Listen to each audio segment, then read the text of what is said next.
सबसे पहले तो भारतीय जनता पार्टी के लोगों को जीत मिली है, उन्हें बधाई, और आशा करता हूं कि जो जनादेश दिल्ली की जनता ने उन्हें दिया है उसकी वो प्रतिपूर्ति करेंगे।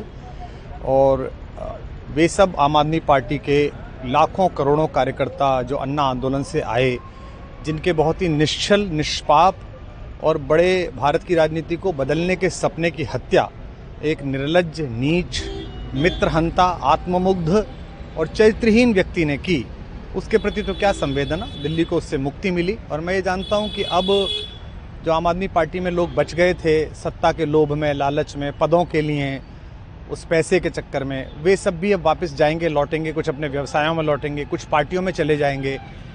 और पतन यहाँ से प्रारंभ हुआ है उन लोगों का। मेरे लिए कोई प्रसन्नता का और दुख का विषय नहीं है, मैं बीच में खड़ा हूँ। प्रसन्नता इस बात की है कि करोड़ों लोगों ने आशा लगाई थी, करोड़ों लोग अपनी नौकरियां छोड़ के आए थे, व्यवसाय छोड़ के आए थे, दुश्मनियां ली थी लोगों ने। उन सब की हत्या एक आत्ममुग्ध आदमी ने, एक चरित्रहीन आदमी ने अपनी निजी महत्वाकांक्षाओं की पूर्ति के लिए की।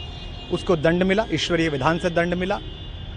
प्रसन्नता इस बात की भी है कि न्याय हुआ। आज जब कहना नहीं चाहिए, लेकिन आज टीवी पर जब जंगपुरा का निर्णय आया और सामने दिखाई दिया कि मनीष हार गया, तो सदा तटस्थ रहने वाली और राजनीति से विरत रहने वाली मेरी पत्नी जो है, उसकी आंख में आंसू आ गए, वो रोने लगी। क्योंकि उसी से उसने ये कहा था कि अभी तो है ताकत, और उसने कहा था भैया ताकत सदा तो नहीं रहती। तो ये अहंकार आशा करता हूँ अगले लोग नहीं करेंगे, जो बाकी दल है वो नहीं करेंगे, इससे सबक लेंगे। और दिल्ली के नागरिकों को मैं अच्छे शासन के लिए बधाई देता हूँ। अब भारतीय जनता पार्टी अपने नेतृत्व में सरकार बनाकर दिल्ली के जो दुख थे पिछले 10 वर्ष के, उन्हें दूर करे।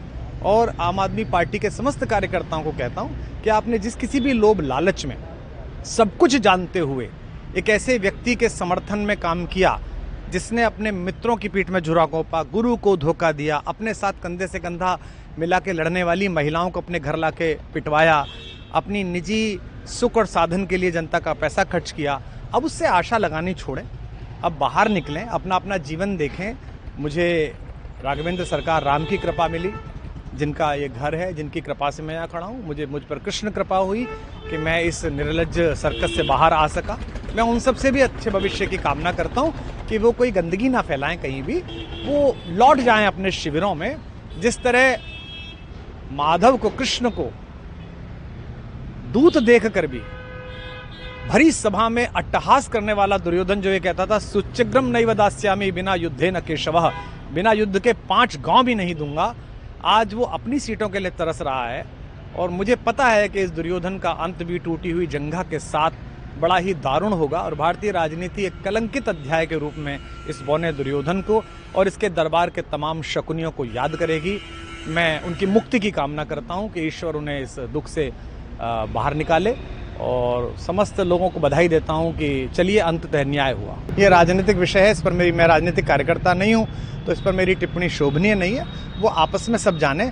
लेकिन दिल्ली के चुनावों को लेकर एक मिश्रित प्रतिक्रिया है।